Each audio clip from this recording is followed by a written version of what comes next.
Hey guys, tonight we're going to wander down a dark, cobbled road, lit only by flickering torches and the occasional soft orange glow of a hearth behind thick wooden shutters.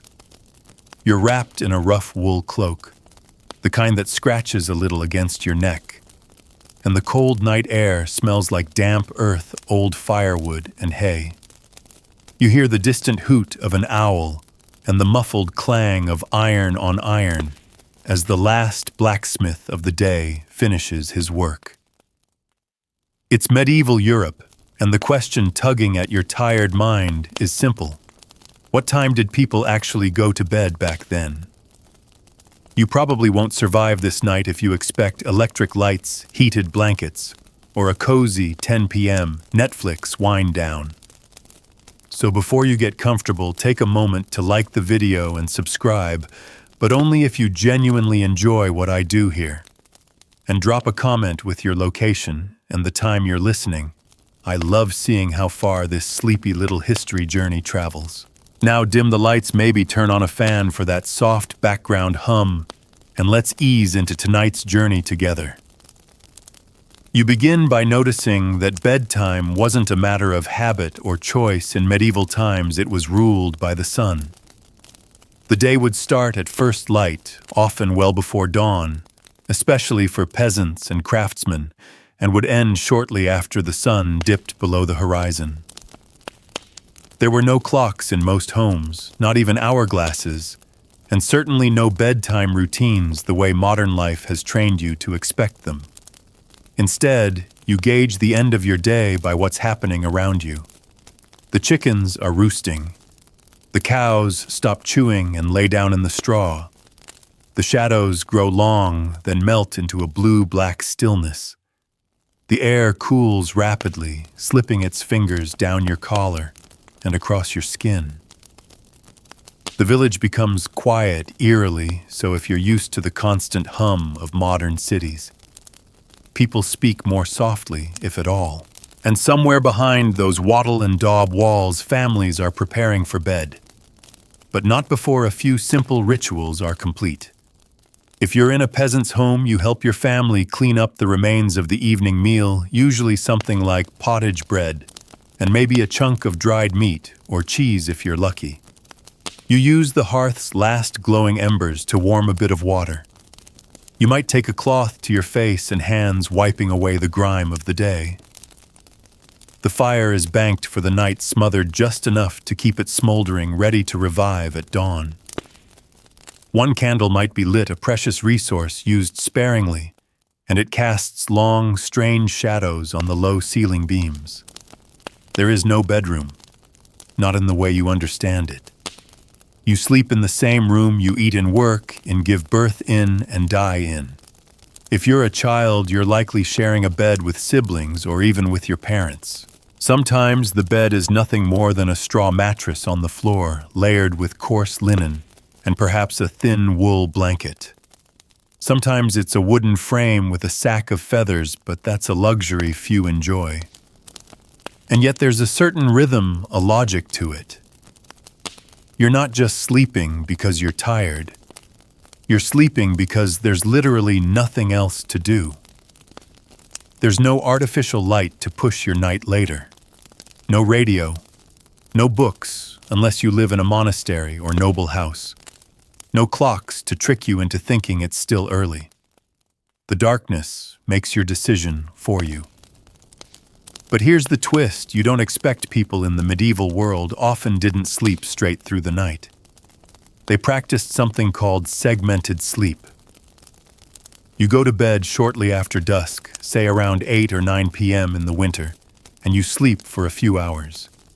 Then you wake up. Not for a minute or two, but for maybe an hour or more. In that liminal middle of the night period, some people prayed, some stoked the fire. Others had sex, checked on livestock, or even visited neighbors if it was safe. This first sleep and second sleep pattern was so common that it shows up in medieval texts without explanation, as if everyone just assumed it was normal. You roll onto your side on the straw mattress, listening to the creak of wood, and the shifting of sleeping bodies. Someone nearby murmurs in their sleep. The coals of the hearth hiss faintly. You wonder what it would feel like to wake at midnight, not in panic, not scrolling through your phone, but calmly, instinctively. To sit up in the half-light and feel that hour of peace, not for productivity, but for reflection. Eventually, your second sleep calls to you, and you curl back under your blanket, the darkness absolute, the air chilled, but still. The village has fallen into total silence now, save for the rustle of wind in the thatch and the occasional bark of a dog somewhere far off. There are no streetlights, no sirens, no glowing red numbers on an alarm clock. Just sleep and the promise of dawn pulling you toward tomorrow. And that's just the start of it. Because whether you're a peasant or a priest, a farmer or a lady of the manor, when you go to bed in medieval times says a lot more about your life than you'd expect. The rooster hasn't crowed yet, but your body knows the rhythm of this world. You're still lying there in that darkened room, the air crisp, your breath faintly visible in the winter months. Your mind drifts before the day begins, because in medieval times, this stillness, this gap between first and second sleep is part of the routine. And now that you know bedtime isn't a single destination, but a kind of rhythm, you start to notice how everyone from the lowest field hand to the wealthiest noble follows their own variation of this quiet pulse. If you're a monk, your night is even more fractured. You don't sleep until morning. You sleep between prayer bells. Matins might ring at midnight, dragging you from your simple straw cot to chant psalms in the cold stone chapel. You walk through torchlit halls in bare feet or worn leather sandals, every step echoing. The other monks barely make eye contact. No one's speaking. You're not meant to sleep for comfort. You sleep because the body demands it, and you wake because the soul must obey a higher rhythm. You kneel in the dark chapel. The air smells of incense and old wax, and as the chants rise and fall in the ancient Latin tongue, you realize this isn't sleep deprivation. This is devotion. Your bedtime is dictated by the divine office, not the sunset or your own fatigue. You'll go back to bed in a few hours, then up again before sunrise. But let's drift back to the peasant's world, where life follows more earthly cycles. Bedtime here isn't the same in summer as it is in winter. In July, when the sun sets late and the workday stretches endlessly under golden skies, you might not lie down until after 9 or even 10 p.m. But in December, when the fields are asleep and the sky darkens before supper, you could be in bed by 5 or 6, wrapped in whatever warmth you can find, not because you're lazy, but because candles are expensive and daylight is a precious resource. Sleep becomes a seasonal affair, long, deep hibernation-like stretches in the dark of winter. Shorter, interrupted sleep when days are long and work never stops. And no one questions it because the natural world dictates your rhythm more than anything else. Now imagine you're a noble, a lord or lady in a manor house surrounded by servants and tapestries, and a blazing hearth twice as large as a peasant's home. Surely your bedtime is more refined, more leisurely, more modern, right? Not exactly. Even nobles go to bed shortly after the sun sets, perhaps after an evening of music or dice games, after wine and stewed meats. The servants help you undress, removing layers of silk and linen. They warm the bed with heated stones wrapped in cloth. If you're wealthy enough, your mattress is stuffed with feathers, and the sheets are clean washed maybe twice a year. Still, your sleep is often broken. You might wake to pray, to speak with a lover, to check the locks on your doors. Some noblewomen record their dreams in journals. Others stay up late sewing by candlelight, though most are too conscious of wasting wax to do this often. If anything, their world holds the same rhythms, just draped in velvet. You realize now that medieval bedtime is not a fixed hour. It's a negotiation with your environment, your status, your belief system.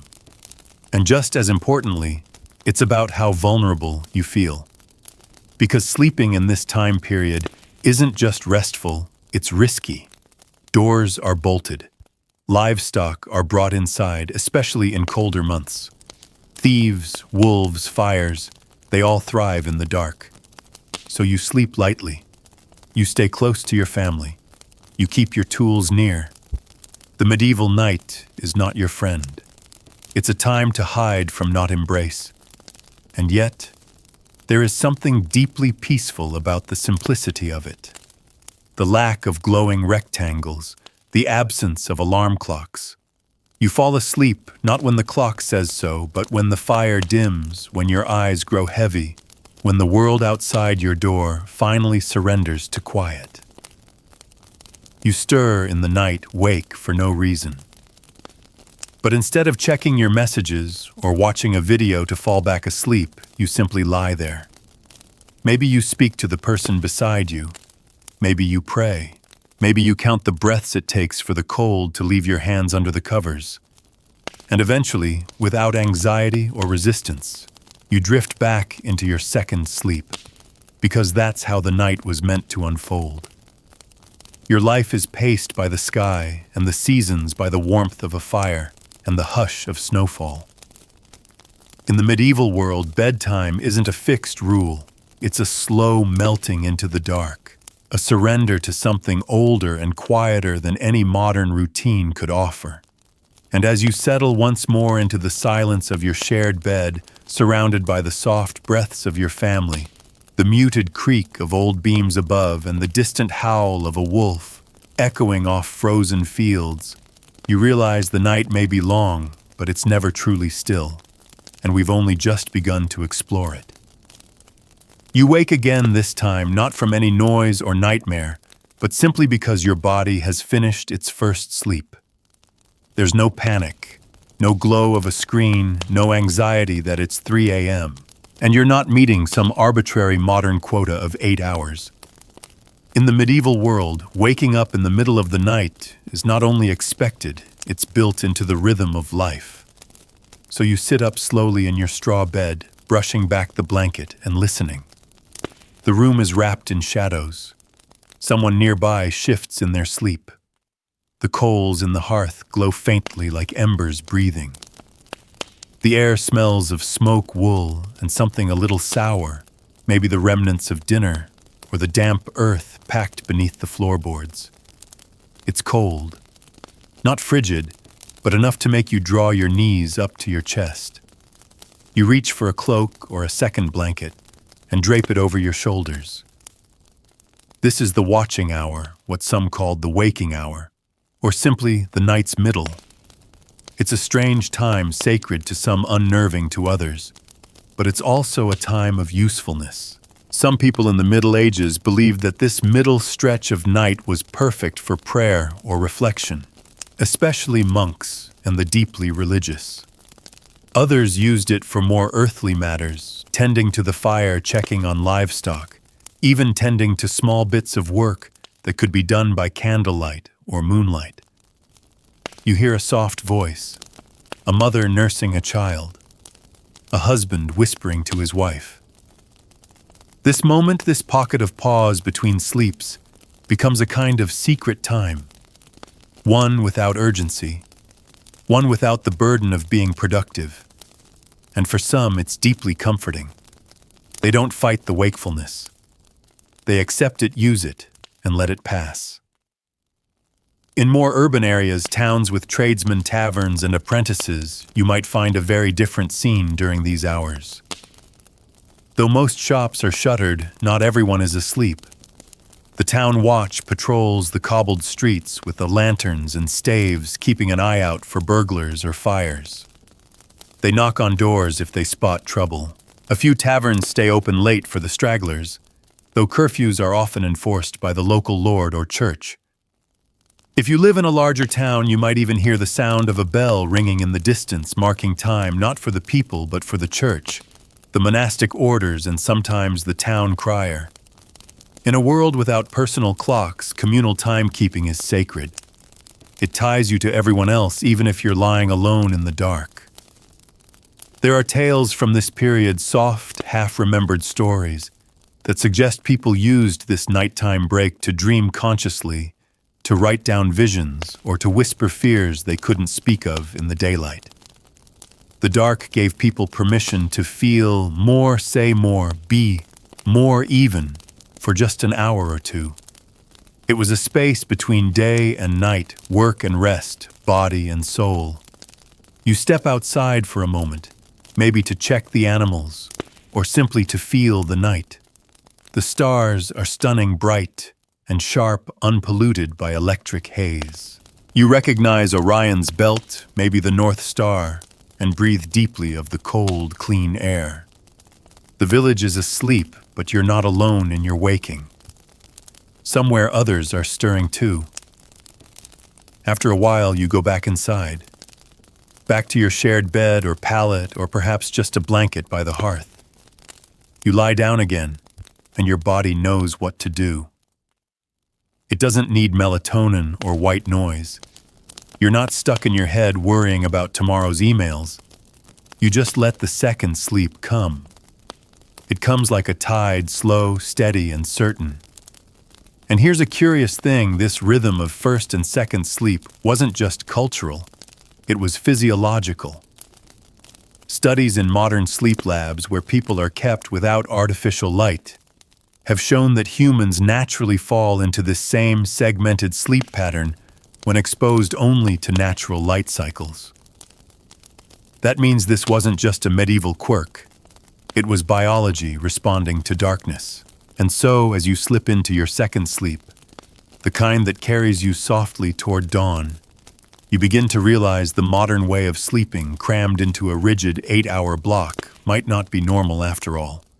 It might be the exception, not the rule. The second sleep is deeper, calmer. Your body has already relaxed once. Now it's ready to drift fully. And as the night carries on, the frost begins to creep over windowsills. A rooster stirs in the distance. Somewhere someone's stoking a fire, trying to bring a hearth back to life. You're still under the blanket, still tucked away. The world is beginning to turn again, but you have just a little longer before dawn arrives. A little longer to rest in this dark, ancient rhythm that once guided all human sleep. And for just a moment, you forget the clock entirely. The rooster finally crows. It's not the dramatic moment movies make it out to be. It's more like a series of shrill, sleepy squawks from a bird who's been up longer than you. But still, it's your signal. A cue from nature that your night is over and the day must begin. You stretch beneath your blanket. Your limbs are stiff from the cold and from the unforgiving mattress of straw or old rags, but there's no time to dwell on discomfort. The light outside is still gray, but you know it's about to shift. You've completed your second sleep quietly, deeply, and now your body is alert, not because of an alarm, but because the world is waking up around you. The medieval day doesn't begin with a scroll through social media or the flick of a light switch. It begins with fire. You crawl from bed, reach for your tunic or dress, and shuffle toward the hearth. The coals are faint, barely glowing, but they're still there, smothered carefully the night before. You stir them with an iron rod, add kindling, blow gently. Slowly, the flames return, licking up the bits of wood and sparking light into the room. You're not alone in this ritual. In homes across the village, this is the same dance-rise fire breath. The smell of wood smoke begins to thread through the morning air, like a silent chorus of human presence. In the manor houses and monasteries, servants do the same thing, but on a larger scale, lighting multiple hearths to warm chambers before their masters or abbots stir from bed. By now, the animals are waking too. You can hear the shuffling of hooves in the nearby barn, the occasional lowing of cattle, or the impatient bleating of goats ready to be milked. If you're a peasant, there's no gap between waking and working. There's no concept of morning routine for your pleasure. Every second counts. The sun is your boss, and it waits for no one. But you pause for a moment before you step outside. You sit quietly by the hearth, letting the warmth kiss your hands. The silence is thick but gentle. You're remembering your dream, something about a wolf, or a woman in white, or a golden chalice in a place you've never seen. In the medieval world, dreams matter. People speak of them at breakfast. Some keep dream books. Others believe their dreams are messages, warnings, prophecies, or instructions from the divine. You might even tell someone what you dreamed last night. Your spouse, your child. The old woman next door, who swears she can read meaning in your sleep stories. Because night is not something you escape. It's something you survive. And sometimes something you learn from.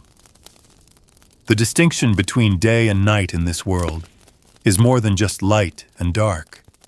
It's safety and risk, work and rest, movement and stillness. So bedtime becomes a kind of threshold, a ritual transition that people treat with care. Doors are barred, ashes are banked, prayers are whispered. You don't just lie down and expect to wake up, you hope to. You ask for it. And for children, bedtime in the Middle Ages is steeped in both love and fear.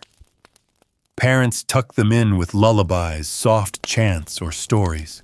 But those stories often have teeth, literal and metaphorical. They're warnings in disguise. Cautionary tales about going into the woods, about wandering at night, about the creatures that hunt in dreams and shadows. Bedtime becomes a time not just for rest, but for shaping behavior, enforcing rules, and anchoring a child to the rhythms of their family and faith. In some places, candles or rushlights are left burning all night in a small alcove or near the door, not for convenience but for protection. Against thieves, against wolves, against spirits. Because in the medieval imagination, the night is never empty. It is populated with things seen and unseen. Bedtime isn't just about sleep. It's about surviving the dark. And for the deeply religious, it's a time to reconcile your soul in case you don't wake at all. If you live in a monastery or convent, bedtime means confession. Silence. A prayer that your heart is pure enough to sleep in peace. You go to bed in obedience, in humility, and in a strange kind of resignation. Because to sleep is to be vulnerable, not just physically, but spiritually. It's a small rehearsal for death and a hopeful bet on morning. And yet, despite the fears and rituals, people still dream, still love, still rest, still rise. As the fire crackles and your housemates stir, you think about how long the night truly was. Not just in hours, but in meaning.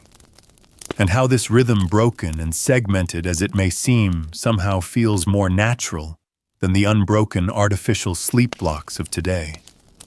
You didn't fight your body. You listened. You followed a cycle that was ancient, before clocks, before cities, before light bulbs.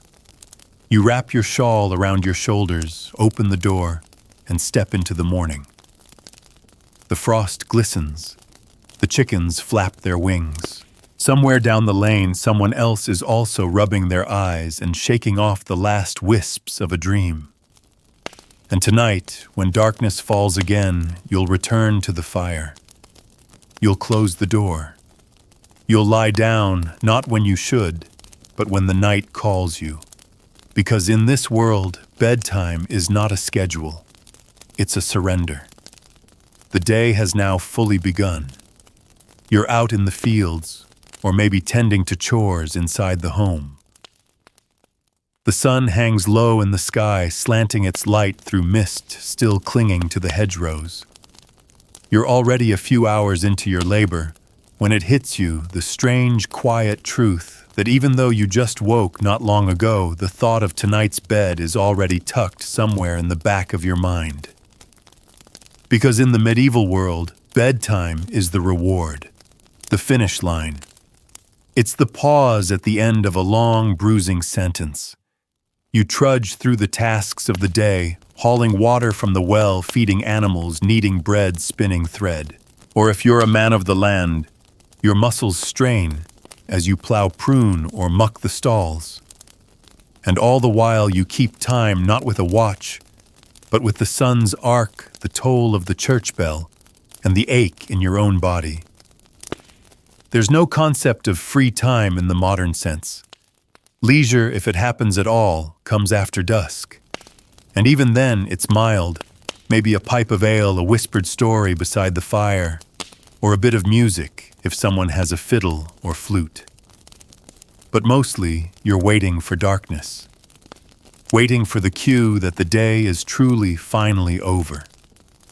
In some towns, there's a curfew bell, literally.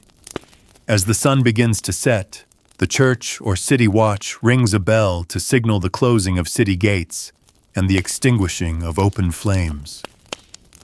That bell doesn't just mean go home. It means go inside and wind down. It means that fire must now be contained, hearths covered, and people prepared to retreat into their homes. The bell doesn't just measure time, it sets the tone of the evening. And so you begin to slow. You tidy the cottage, you secure the animals, you check the door, latch twice out of habit. Then at last the sun disappears behind the hills or castle towers, and shadows stretch long across the fields. No more work, no more travel, no more expectations. Now the fire is king. You sit near it, feel its heat seep into your cold bones, and watch the sparks flit upward like fireflies trying to escape. The light it casts is golden and flickering soft on the walls, harsh on the eyes if you stare too long. It's the only real source of light in the room. Candles are used sparingly, too costly. Rushlights might do, but they sputter and stink. So what do you do before bed in this world? Not much, and that's the point. You speak softly. You mend things. You listen. Bedtime isn't just when you fall asleep. It's the long, slow drift that begins as soon as the light fades. This hour is called Vespers in monastic life, but even in lay homes, it's an unspoken ritual. The body lowers its guard. The voice becomes gentler. There's a mutual understanding among those in the room that this now is the day's unraveling. You may hear someone recite a prayer aloud. The Lord's Prayer is common, or perhaps a more personal petition for health, for safety, for forgiveness. It's a form of psychological release, admitting you've survived another day and hoping to be granted the gift of tomorrow. You take off your outer garments, your overdress or tunic, and hang them carefully. You pull a blanket over your shoulders, or tuck a hot stone beneath the bedding. You might remove your shoes, or you might sleep in them if it's too cold. If you're sick, you might wrap your feet in cloth soaked with herbs. If you're noble, you might even have a servant rub oil on your hands before bed. But even in wealth, bedtime is humble. There are no bath bombs, no plush pillows stuffed with memory foam, only gravity and exhaustion. If you're lucky, the bedding is dry. If you're really lucky, there are no lice or fleas tonight. But you don't complain. Because in this world, to have a bed at all is a small miracle. And what of love? What of intimacy? In the soft hush before sleep, lovers speak in whispers. Married or not, bed is often the only place to share secrets, to argue, to connect. There's a rhythm even here, a glance, a touch, a few mumbled words, then quiet. The dark makes everyone equal, everyone vulnerable. Sometimes it is in this space that children are conceived. Not by plan, not by calendar charting, but by accident, by rhythm, by a sigh in the dark. And so bedtime becomes not only a close of the day, but the beginning of life too. You lie down, feeling the scratch of the wool blanket on your skin. You nestle close to someone else, not necessarily for affection, but for warmth. Bodies are shared heat sources in medieval homes. Children are tucked in alongside siblings or parents. The rich sleep in slightly more space, but even then, privacy is not assumed. One more ember pops in the hearth. A baby cries faintly, then quiets. Somewhere beyond your window, an owl glides silently past wings stretched wide over thatched rooftops. And you are sinking again, sinking into that first sleep, the one that will carry you only halfway through the night, before releasing you to the watching hour once more. But for now, you let yourself go. The work is done. The night has come. And your bed, humble though it is, waits with open arms. Tonight, as the last of the sunlight disappears behind the hills and the candle gutters low beside your bed, you begin to understand something profound. Bedtime in the medieval world is not just a routine, it's a philosophy. A pattern shaped by necessity, fear, hope, and rhythm. It's not simply when you choose to go to sleep. It's when the world around you tells you it's time. You close your eyes, and your mind drifts just like it would have for anyone back then toward the comforting, eerie silence of night. Not silence as we know it in the modern world, padded with the hum of air conditioning or distant traffic. No, this is a silence so thick it has weight. The walls around you are made of timber and plaster, or if you're wealthy, cold stone that seeps into your bones. The floor creaks as someone turns in their sleep. A wind whistles through cracks near the shuttered window. That's it. That's all. And yet you feel safe. Because you've performed the rituals. The fire is banked. The latch is dropped. Your family is near. You've whispered your prayers, touched the holy symbol hanging above the door, perhaps even marked the threshold with chalk or ash. Bedtime is a protected space, and the night ahead, though long, is not something you dread. It's simply the shape your life takes. If you were a traveler, a peddler moving from town to town with a cart of pots and dried herbs, bedtime might be something else entirely. A gamble. You might sleep in a hayloft or under a tree, or beside a road, with nothing but your pack for a pillow. There's no guarantee of warmth. You sleep in shifts, one eye open, a knife tucked under your cloak, listening for footsteps. In this world, the traveler rarely sleeps deeply and never for long. And in the cities where the buildings crowd one another, and the nights carry the sounds of dogs, drunkards, and carts rattling over cobblestones, bedtime is just as layered. You might live in a room above a tannery or a smithy. Your bed might be shared by several people who work opposite hours. You might rent a blanket, a literal bed for the night, and be out the door by dawn. If you're poor, sleep isn't guaranteed, it's earned or stolen from between shifts, between prayers, between hunger pangs. And yet, sleep still comes. Because the body knows. Because darkness demands it. Now you shift again in your straw bed, and you remember not everyone sleeps indoors. The homeless, those cast out, orphaned, or widowed, might sleep in doorways under bridges or near church walls in hopes of warmth. The church, to its credit, often tries to help. Some monasteries open their doors to the truly destitute, at bedtime offering cots in cold stone guest halls, meals of porridge, a safe place to rest. For them, bedtime is both grace and survival. And even among the powerful, the nobles, the royals, bedtime can be a performance. Think of the courtly rituals of monarchs. Kings and queens do not simply go to bed. They retire. Attendants help them undress, announce their withdrawal from public view, and tuck them into elaborately carved beds with draped canopies. These beds are massive, more staged than sanctuary, surrounded by embroidered hangings to keep out both the cold and the gossip. Still, even they lie in the dark with their thoughts vulnerable like everyone else.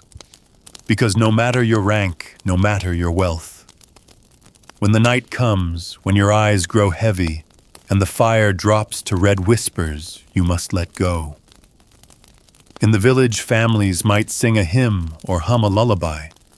They've heard these tunes since childhood, passed from voice to voice like oral relics. You hum one now too low and quiet so as not to wake anyone. And as your eyelids grow heavier, you wonder, did medieval people have nightmares more often than we do? Or did they sleep more soundly, more deeply lulled, not by screens, but by their own exhaustion, their work-worn bodies and the comfort of a world paced by firelight and sky? Some believed that demons visited during sleep, that evil spirits crept in through gaps in the thatch, or rode in on dreams to sit on the chest and steal your breath. The term nightmare was literal then, a nightmare, a creature of the dark. To fend them off, people hung charms above beds, tucked protective symbols under pillows, or slept with religious relics close to the heart. So when you slip now into the first stage of sleep, again you do so, not alone, but in a world rich with beliefs, fears, comforts, and rituals. The darkness is both friend and foe, the bed both refuge and risk. But still you sleep, and in this moment centuries dissolve. You are not a visitor here. You are simply a human being letting the night carry you. Just as they did, just as you always will. You awaken again, though you don't know how long it's been. There is no ticking clock, no lit-up phone, no numeric time glowing back at you in red. Instead, your awareness creeps in slowly, like mist rolling over a field. Your second sleep isn't finished yet, but your body stirs momentarily, breaking the rhythm. Perhaps it was a sound, an owl hooting a horse neighing in the distance, or the creak of the wooden beams above you, shifting as the house settles deeper into the cold. But it might also be the silence itself that woke you. In the medieval world, nighttime silence could feel like a presence pressing against your skin, a stillness so complete it becomes loud. You don't panic. There is no rush to get back to sleep. You simply lie still, your thoughts slow and heavy, and you listen to your own breath. This quiet interlude, this space between sleep and wake, isn't an inconvenience. It's expected, accepted. And so you turn your head on the scratchy linen, noticing the way the moonlight filters through the cracks in the shutters. A sliver of silver lights the edge of the room. The fire has burned down completely now. Only a few red glowing coals remain. They pulse faintly like a heartbeat. If you lived in a monastery, you might be rising now for nocturnes, the middle of the night prayer service, one of the canonical hours of monastic life. You'd pull your robe tighter, gather with others, and chant in unison beneath vaulted stone arches. The cold air would sting your nose, but your voice would join the others in soft, deliberate rhythm. It wasn't just sleep that shaped your night. It was devotion.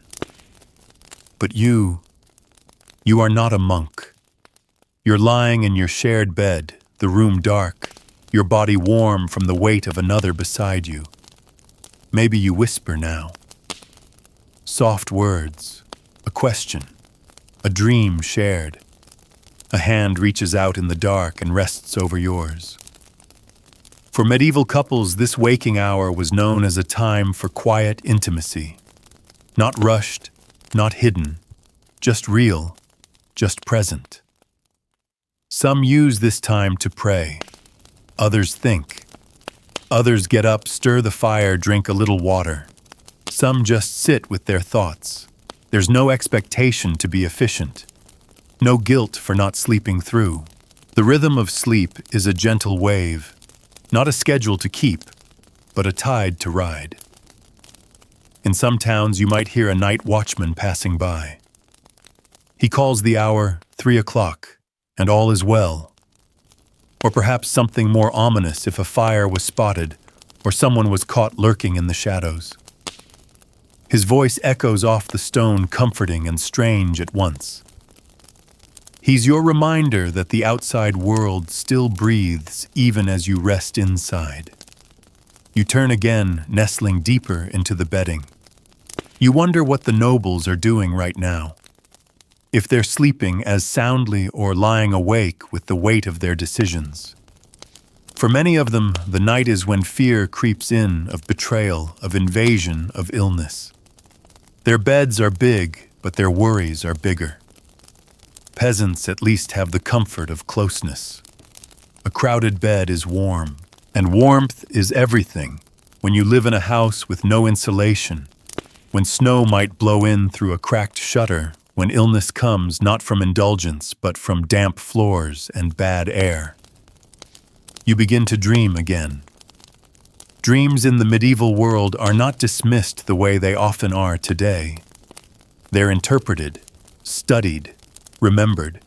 Some believe they're divine messages.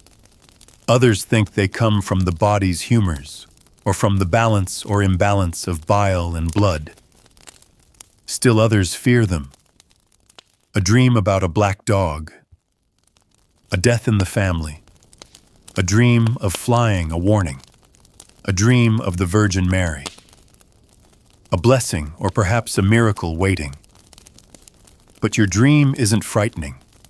You're walking a path through a field lit by stars. The wheat brushes your fingers. You hear a stream nearby and bells from a distant chapel. You follow the sound. You don't rush. That's the thing about bedtime in this world. Nothing is rushed. Not the descent into sleep, not the waking, not even the middle of the night pause that gently reminds you you're alive. You're human. You exist in a rhythm older than you can imagine. Eventually, your second sleep resumes. You sink again, deeper this time. Your muscles release. Your mind lets go. And somewhere beyond the fields, the village, the manor, and the cloistered walls, the sky begins to think about light. It won't come yet, not for hours. But the promise of morning is out there just beyond the hills. You'll meet it when the time comes. But for now, sleep has claimed you once again, and this time it holds you tight. You don't notice the light at first. It's subtle, just a softening of the blackness around your bed, a quiet lifting of shadows. But slowly, steadily, morning begins to breathe its way into the room. There's no alarm, no buzzing, no vibrating phone, just the gradual realization that your second sleep is ending. Not because of noise or stress or obligation, but because the world itself is waking up around you. The fire is almost out, just a whisper of heat in the ashes. The air has gone from midnight chill to early morning cold, sharper, somehow more alert. You roll over and blink into the half-dark. The wooden beams above you catch a hint of gray light from the shutters. A rooster crows again, this time more confidently, and you hear the distant bleating of sheep and the groan of someone drawing water from a well. In the medieval world, you don't rise to chase productivity, you rise because life demands it. Bedtime and waking are not tightly bound to 8-hour segments or to-do lists. You sleep when it's dark, and you rise when the light says so. The body listens to the world in a way modern life rarely allows. Here you don't fight the rhythm, you live inside it. You sit up and stretch. Your back pops. Your neck aches slightly. You slept in the same position for hours, and your blanket has twisted around your legs. The mattress beneath you, if it can even be called that, is uneven. Straw shifts, wool itches, and yet you feel rested. Not refreshed, maybe, but restored in a more primal sense. In wealthier homes, waking happens more deliberately. The lady of the manor is gently stirred by a servant. The fire in her chamber has been stoked before she opens her eyes. Her slippers are warmed near the hearth. Water for washing is poured into a ceramic basin. She may stretch luxuriously, aware that she won't need to rush out to tend goats or fetch wood. But even she isn't above nature's clock. Even she rises with the light. Servants are already bustling quietly, carefully. In noble houses, there's a hierarchy to waking. The steward first, then the cook, then the chambermaids. Finally, the household begins to hum. Curtains are pulled open, floors are swept, bread is baked, and for the monks, their waking hour has come long ago. Lauds the dawn prayer is calling. Cloaked figures slip into the chapel as the stars fade. Their voices rise with the day, low and steady, chanting psalms in rhythm with the turning earth. But back in your own home, humble, simple, and filled with the smell of soot and yesterday's stew, you're already pulling on your tunic. Your feet touch the cold floor. You toss the blanket back and rub your face. Around you, others begin to stir. A child groans and rolls over. A dog scratches at the door. Someone coughs. There's no privacy, no solo morning routine. Just life beginning again in close quarters. And though it's early, perhaps barely past 5, you know there's work to do. Fire to revive, porridge to cook, tools to gather, the fields to check. In the village, the baker may already have coals lit for the day's bread. The smith is probably nursing sore hands from yesterday's hammering. The weaver is stringing a loom. Everyone, whether they like it or not, is caught in this cycle. But here's what's strange, what's oddly beautiful. You don't dread it. You don't resent the early hour or the lack of comfort or the demands of another day. Because rest was not stolen from you. You were not jolted awake by an angry noise. You were carried gently to this moment by the natural rhythm of segmented sleep. Your body knows this pace. Your ancestors knew it too. And while the modern world has tried to erase that rhythm with clocks and caffeine and screens, it still lingers deep in your bones. You rise not just because you must, but because it's time.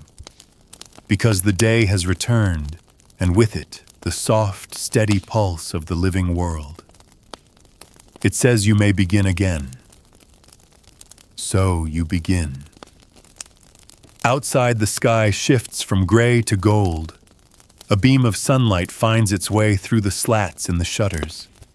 It lands on your blanket warm and pale like a hand reaching out to greet you.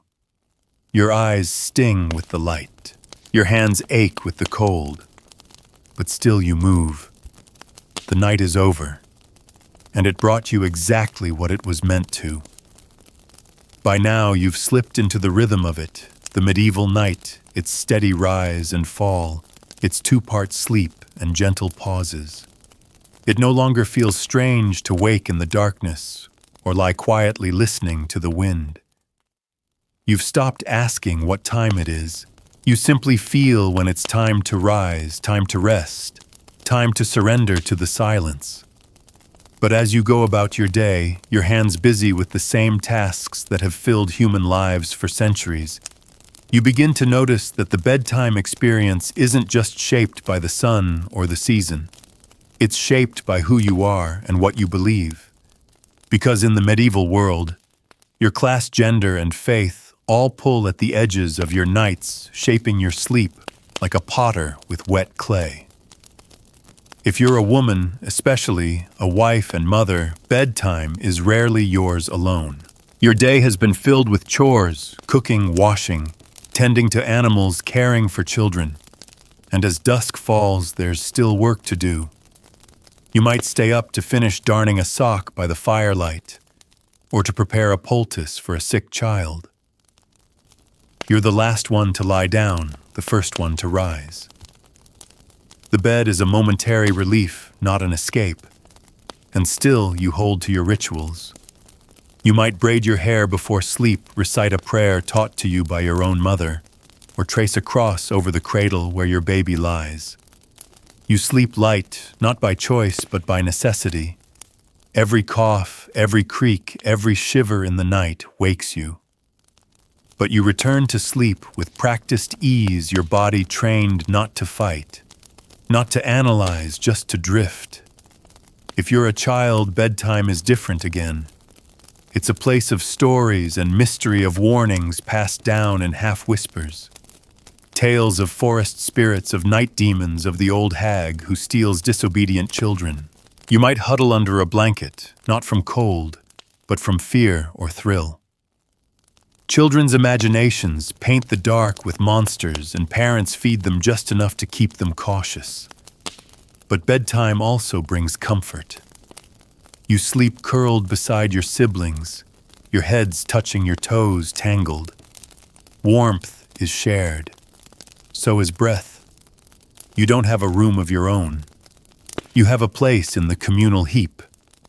And somehow, despite the hardness of the floor or the chill in the air, you dream easily, because you feel safe in the middle of it all. If you're elderly, bedtime is a deeper thing, a more sacred thing.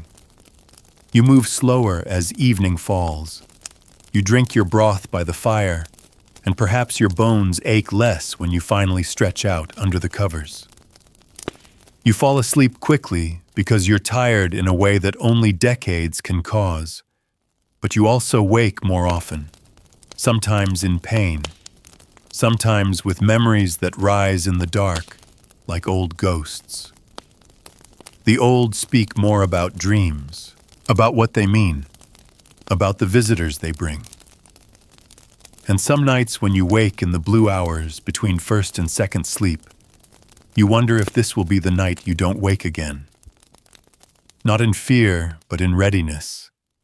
Because sleep and death have always been close companions, and in medieval minds, every night is a miniature dying, a surrender that must be made humbly.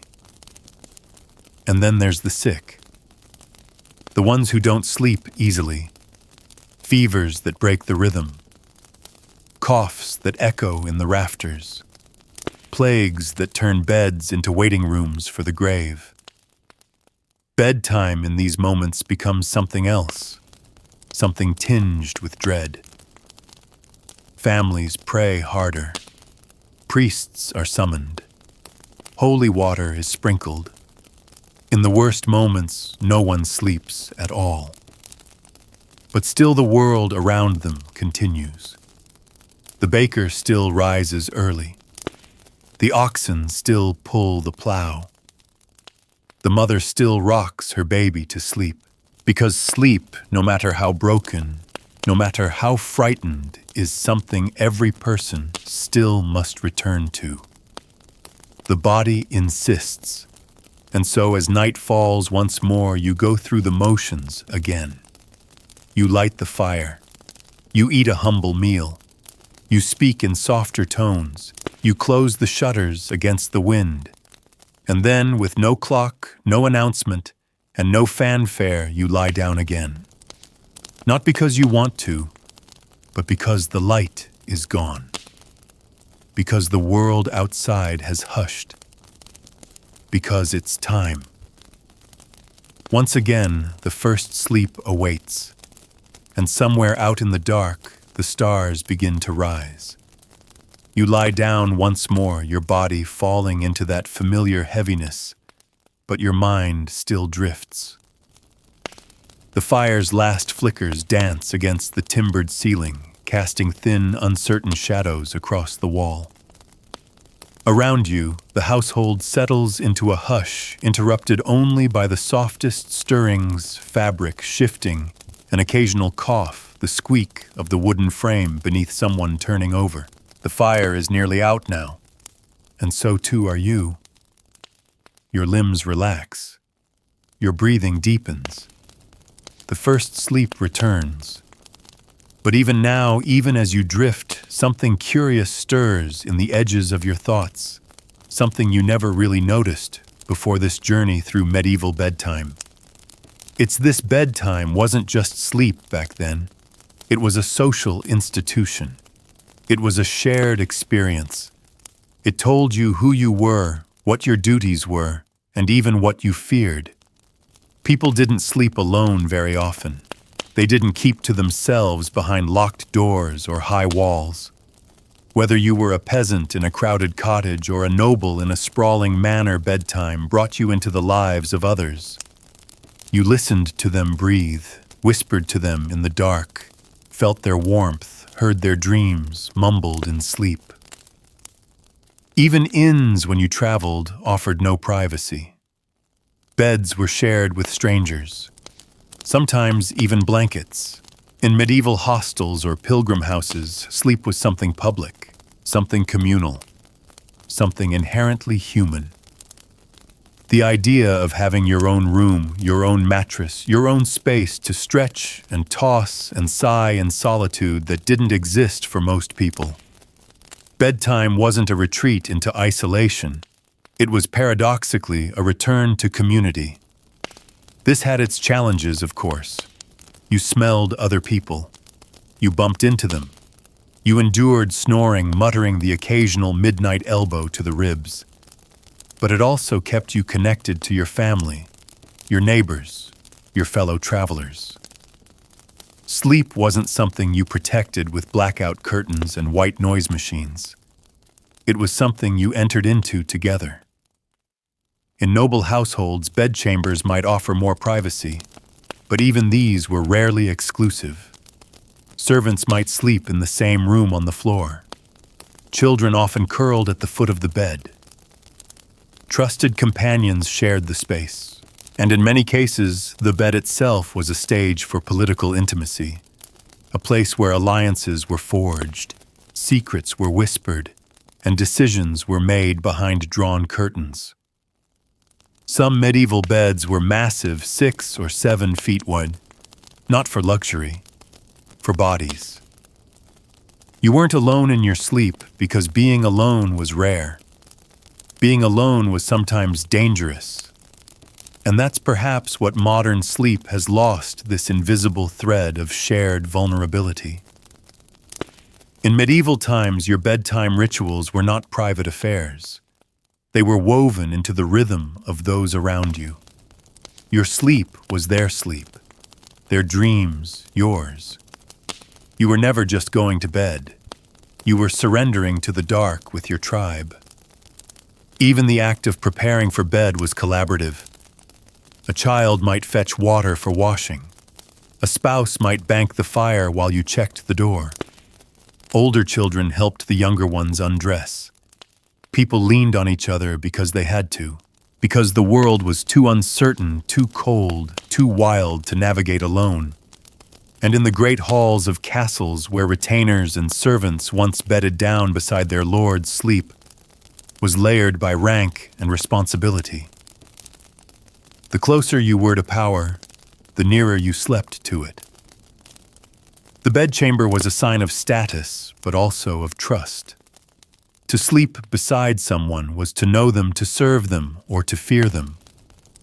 You shift in your own bed now, tucked between someone else's warmth and the edge of the mattress. You feel the straw compress beneath you. A piece pokes through the linen and tickles your calf. Someone nearby exhales sharply in a dream. You don't mind, because this is how sleep was meant to be shared, imperfect, silent, except for breath. There is no pressure to fall asleep now, no fear of insomnia, no guilt about broken sleep cycles. You will wake again later. You will lie in the dark and think your thoughts and whisper into the night. And then you will sleep again. This was the rhythm. This was the peace. And as your thoughts slow and the coals in the hearth dim to a soft gray haze, you realize bedtime wasn't an inconvenience in the Middle Ages. It was a place, a pause in time, a sacred stillness that wrapped the world in quiet and waited patiently for morning. You're almost there now, wrapped in shadow, floating in rhythm, and sinking deeper still. There's something strangely comforting about knowing that sleep used to be shared not just in space but in spirit. That as you lie there now sinking once more into that slow, ancient rhythm, people across villages, towns, and castles once did the same. That sleep wasn't an escape from the world. It was an expression of it. Tonight, like every night, you've returned to that moment where the boundaries dissolve. The noise of the day fades, the light withdraws, and what's left is this you, a bed, the dark, and a quiet surrender to whatever waits behind closed eyes. But let's move through the castle now. Yes, back inside one of those heavy stone fortresses, cold and echoing, where a noble's nighttime routine plays out like a performance. Servants lower the velvet hangings around the bed. They extinguish torches one by one. The lady of the house kneels at her bed's edge for a prayer, then climbs beneath layers of fur and feather-stuffed linen. The chambermaid tucks the covers high, offers a whispered "God give you rest," and withdraws into the shadows. The noble couple lies in stillness. But in a chamber next door, or even a space just feet away, lesser-ranked household members settle on rush mats, or in narrow trundle beds their own sleep beginning under thinner blankets and simpler prayers.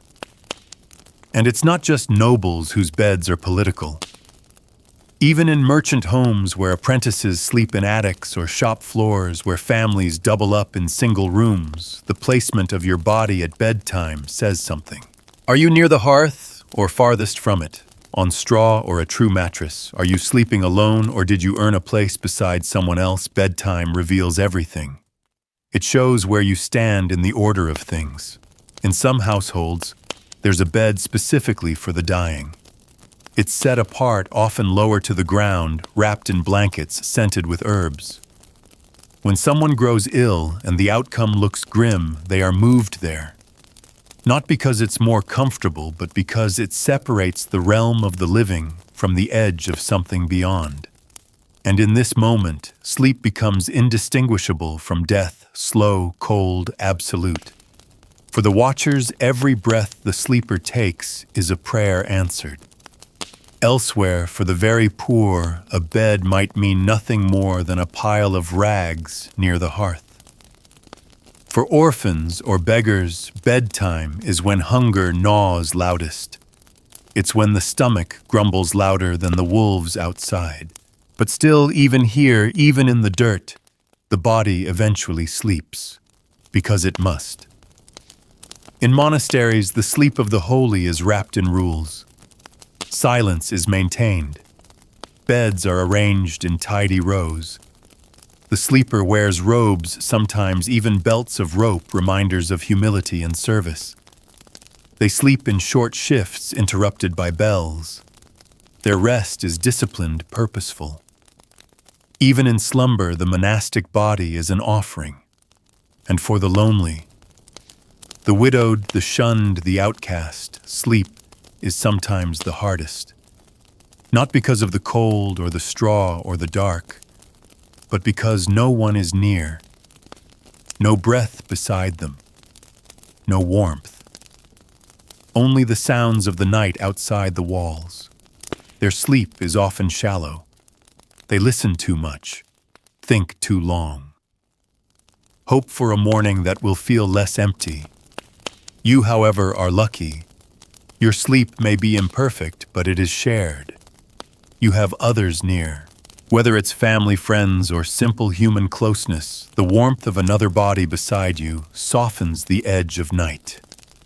And you feel that now as the second sleep calls to you again, gentler this time, heavier. Your limbs are relaxed, your thoughts fewer.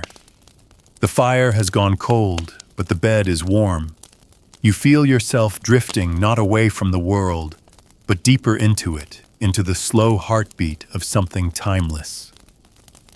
Above you, the stars still turn. The moon moves on its quiet arc. The earth shifts a little more toward morning. And beneath all of it, you sleep not just because you're tired, but because you're human. Because this is what people have always done. This is the ritual. This is the rhythm. And tonight, it is yours. Your breath slows. Your eyes, heavy now, flutter somewhere between sleep and wakefulness.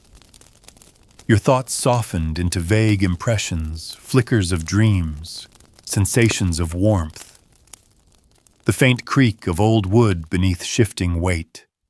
It's deep into the night. You've passed through your second sleep, and now slowly your body begins its quiet rise toward morning. In this stillness, you begin to wonder, how did the medieval world come to understand sleep at all? After all, they didn't have sleep studies, neuroscience, or an understanding of REM cycles. But what they did have was observation, patterns, instincts, and stories. Sleep was viewed as a mystical process, one shaped as much by the heavens as by the body. Medical theory during the Middle Ages relied heavily on the four humors: blood phlegm, yellow bile, and black bile. Too much of one and your sleep might be restless or full of nightmares. Too little and you might suffer insomnia, which wasn't just inconvenient. It was dangerous, a sign of imbalance in the very core of your being. Doctors of the time, often monks trained in Galenic medicine, prescribed sleep as a treatment for many ailments. If you were ill, they'd urge you to rest, but not too much. Too much sleep might weaken the blood. Too little, and your bile might rise, affecting not just your body, but your mood, your soul. Sleep, like everything else, had to be balanced. And food played a role too. Heavy foods late at night, that was considered reckless. A rich stew might encourage dreams that were too intense, too hot. Cold foods, cucumbers, milk, were thought to encourage calmer sleep.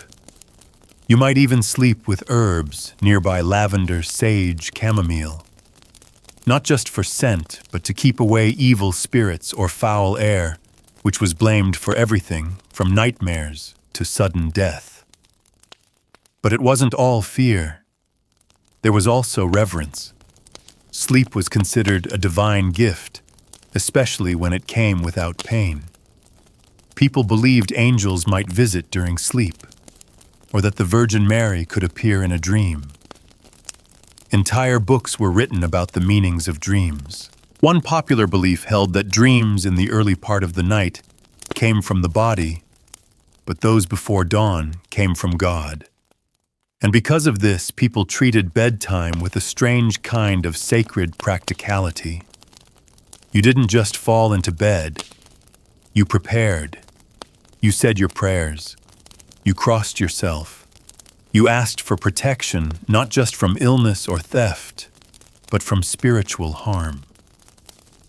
Because the line between sleep and death was thin and not to be crossed unprepared. In fact, there was a bedtime prayer so common that nearly every child knew it by heart, whispered it just before slipping under their blanket of wool or straw. I lay me down to sleep. I give my soul to God to keep. If I should die before I wake, I pray the Lord my soul to take. Yes, even children were reminded that sleep was a small rehearsal for the ultimate journey. It wasn't morbid, it was simply understood. And that made waking a small resurrection. You begin to stir again now, and though dawn hasn't yet broken, the blackness outside is thinning. A rooster crows distantly, less command, more question. The frost on the inside of the window pane sparkles faintly in the dark. Someone in the next room coughs, stretches, mumbles something incoherent. Your limbs ache slightly. Your back protests the hard bed. But you don't resent the discomfort. Because sleep in this world isn't about luxury. It's about rhythm, about belonging to the turning of the earth, The waxing and waning of the moon, the cycle of labor and rest. You have not counted hours. You have not monitored your sleep score. You don't know if you got enough. And it doesn't matter. You slept in the way that people slept for thousands of years, before electricity, before alarm clocks, before glowing screens. You surrendered to night. You allowed darkness to do its work. And now, on the cusp of waking again, you're beginning to see what a miracle that really is. Not just the sleep, but the letting go. The dark is thinning now, slowly, carefully, like cloth being lifted from a sleeping form. You're not fully awake yet, but you can feel the world shifting around you. The air inside your room is changing. It carries a faint suggestion of dawn. You can't see the sun, not yet, but you know it's coming. And in the medieval world, that's all it takes to stir a household back to life. You lie still a little longer. After all, there's no alarm to obey, no official call to rise. Just the return of color to the sky, the rustle of blankets beside you, the creaking of floorboards under careful steps. And the hush of voices, low, private, shared between people who've just returned from that second sleep. Outside, the frost clings to the thatch. The fields beyond the village are misted over. If it's spring or summer, you'll see the pale gray light soften into green. If it's winter, you'll wake in the dark and dress with your fingers trembling. But always the day begins the same, slowly, gently. You don't jolt awake. You rise into the morning the way a wave rolls onto shore, quiet, inevitable, measured. In many homes, the fire is rekindled first. It is always the fire. You kneel by the hearth, coaxing embers back to life with dry kindling and your own breath. Smoke curls upward, lazy and blue. It smells like sleep somehow, like the night you just passed through. Then comes water poured into bowls, splashed onto faces. No soap, no heated bathroom, just cold, bracing water and a cloth rubbed over cheeks and hands. The first cleanse of the day. And if you're lucky, bread. Maybe left over from yesterday, maybe toasted lightly near the fire's edge. Perhaps some broth still warm in a blackened pot, or a bit of goat's milk thick and sour. There's no time to linger. The animals are already stirring. The chickens need grain, the cows need milking, and the field waits for your footsteps. The medieval world does not offer you a slow morning. It offers necessity, duty, rhythm. But before all that, there is this quiet hour, this brief in-between moment when you're neither fully asleep nor fully working. The sky is still blue-gray, the moon a ghost fading in the west. The world hasn't asked anything of you yet. It simply welcomes you back. And you remember something now, something that only occurs to you in moments like this when the world is holding its breath. That this sleep, these two phases of rest, this night, that stretched from dusk to dawn in soft, broken waves, it's not just about recovery. It's about permission. Permission to follow the body's true rhythm, to sleep when it's dark, to rise when it's light, to be still in the night, not ashamed of wakefulness, not fearful of rest. To belong to time the way people once did, not in resistance to it, but in harmony with it. Because bedtime in the medieval world wasn't a rule you followed. It was a language, a negotiation between body and earth, between the ticking of your breath and the turning of the stars. And so as you rub sleep from your eyes and pull your cloak tighter against the chill, you no longer think in hours. You think in cycles. In warmth, in dark, in waking and lying down again. The others in your home stir too. The day has begun, but still the softness of the night clings to you like mist. You carry it with you through the morning, into the field, onto your chores. Because in this world, bedtime does not end when you wake. It echoes gently through every hour that follows. By now, the pattern is etched deep within you. You know the feel of dusk when it begins to creep in, the way the air cools even before the sun has fully set, how the wind settles down and the village holds its breath as the first shadows touch the fields. You've lived the cycle over and over: first sleep, midnight; waking, second sleep, dawn. And tonight, as the sky shifts from pale blue to indigo, you feel it again, that unmistakable pull toward stillness, toward surrender. Not out of fatigue, but familiarity. Your body knows bedtime is coming, not because a clock says so, but because everything around you agrees. The chickens have returned to their roost. The sheep huddle. The children grow quiet. Even the fire flickers differently, now slower, more thoughtful. You finish the last of the chores with soft hands and careful steps. The water buckets are filled and set by the door. The animals are fed. The bread for tomorrow is cooling beneath a cloth. You take your place near the hearth, not to work, but to wind down. That's what this hour is. It's the unraveling. The quiet shedding of the day's skin. Someone might hum an old song, a lullaby without words. You recognize it even if you don't know who first sang it. You might mend a torn sleeve, comb your hair, or rub your feet gently with cloth soaked in herb-infused oil if you're lucky. You don't speak much. Conversation fades here. You listen instead to the fire crackle, to breath, to heartbeat. In noble houses, the unwinding looks different, but means the same. Attendants undress their masters, folding linen shifts with reverence. A chambermaid pours warm water for washing.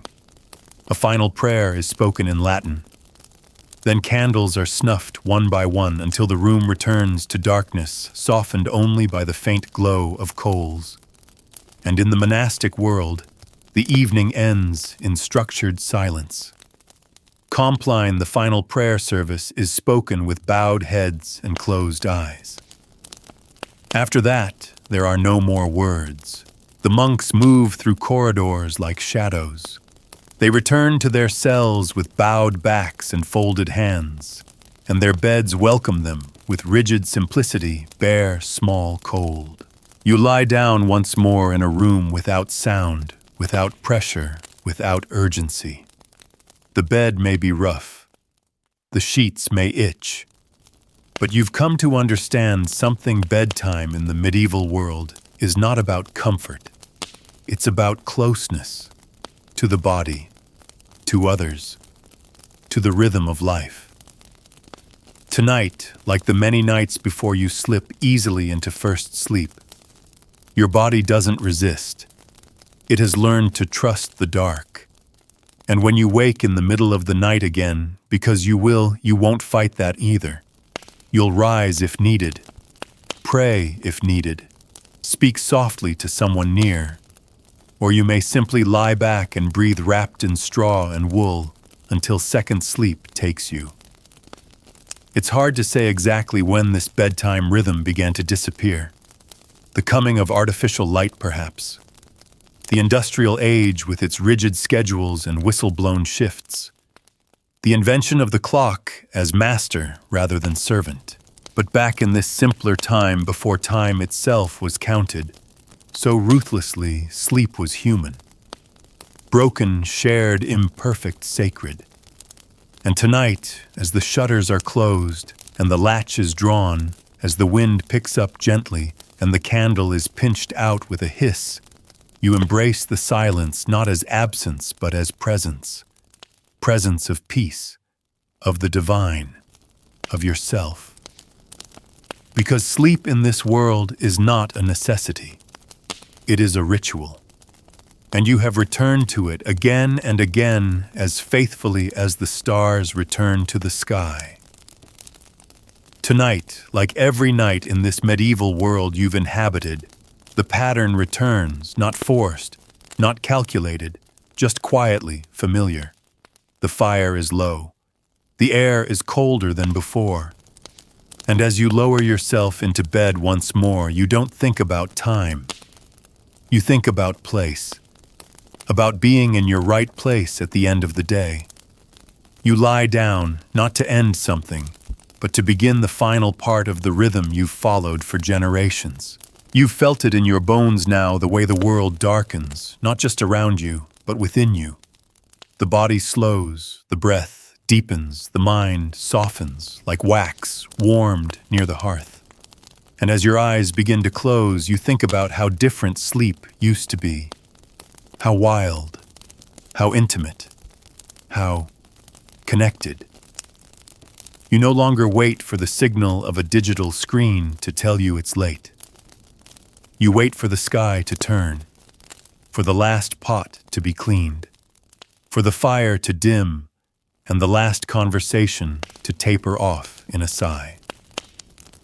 You listen for silence, not the sterile silence of modern insulation, but the living hush of a village going still. A silence full of animals shifting in barns of wind, pushing through trees of prayers, whispered beside smoldering hearths. You know now that bedtime in the medieval world wasn't just the absence of daylight. It was a shared moment of surrender. A signal that nothing more could be done. That all effort must pause. That you and everyone around you were released just for a few hours from the burdens of the waking world.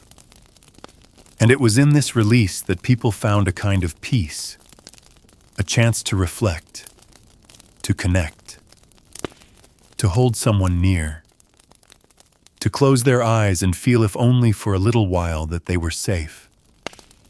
Even if danger waited just beyond the shutters, even if disease crept through the air, even if the future was uncertain. Because nightfall in the medieval world wasn't empty. It was full of meaning, of memory, of the invisible threads that tied human lives together.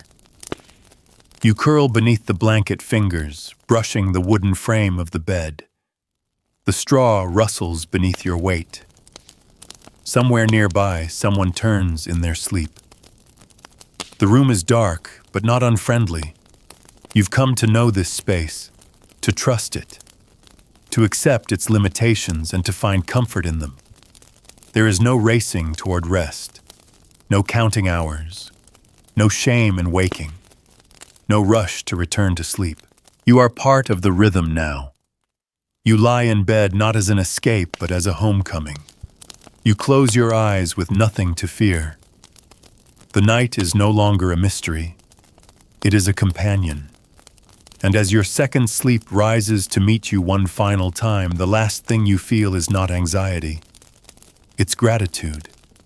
Gratitude for the stillness, for the quiet, for the chance to disappear just for a while into the dark that has always been waiting.